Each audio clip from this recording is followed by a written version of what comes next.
Bongo wameshindwa kukanusha kilichosema katika ripoti zetu. Kwa hivyo wameamua kunishambulia, kueneza uongo kunihusu na kazi yangu, lakini ni sawa, si mara ya kwanza. Nimezoea.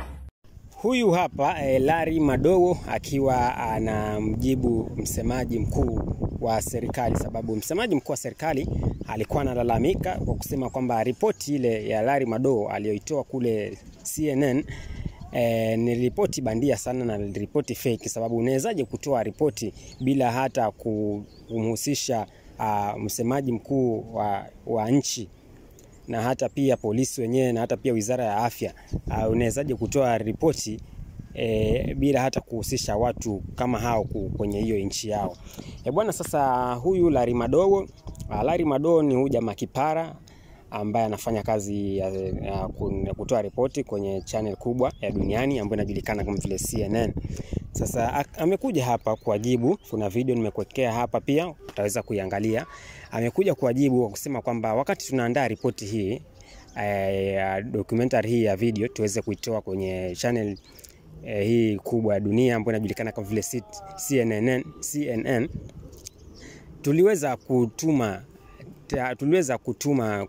maswali na kutuma ujumbe kwa msemaji mkuu wa nchi, na hata pia tukatuma taarifa kwa wizara ya afya. Na sio hatukuishia hapo, bali tuliweza kuuliza maswali na kutuma ujumbe kwa polisi, jeshi la polisi la Tanzania, lakini hakuna hata majibu tuliyopata kwa vitengo hivyo vyote ambavyo tuliweza kuuliza maswali. Sasa mlikuwa mnatarajia tufanye nini? Mwisho wa siku tumekuja kuachia video, mnasema kwamba video hiyo ni AI na hata ina makosa sababu hamjatujulisha sisi wenye nchi. Sasa huyu hapa Larry Madowo, jamaa kipara, mtangazaji wa CNN, amekuja kuweka wazi jambo hili. Kuna video yake hapa nitaweza kukuwekea uweze kujionea. Sasa hapa utaweza kuniachia comment useme uweze kujibu kama huyu kipara Larry Madowo ni mkweli ama wale wengine ndio wa kweli. Zidi kusubscribe na uzidi kujionea video hii. Msemaji mkuu wa serikali ya Tanzania alidai kwamba CNN haikumshirikisha tukiandaa ripoti yetu ili atoe upande wa serikali.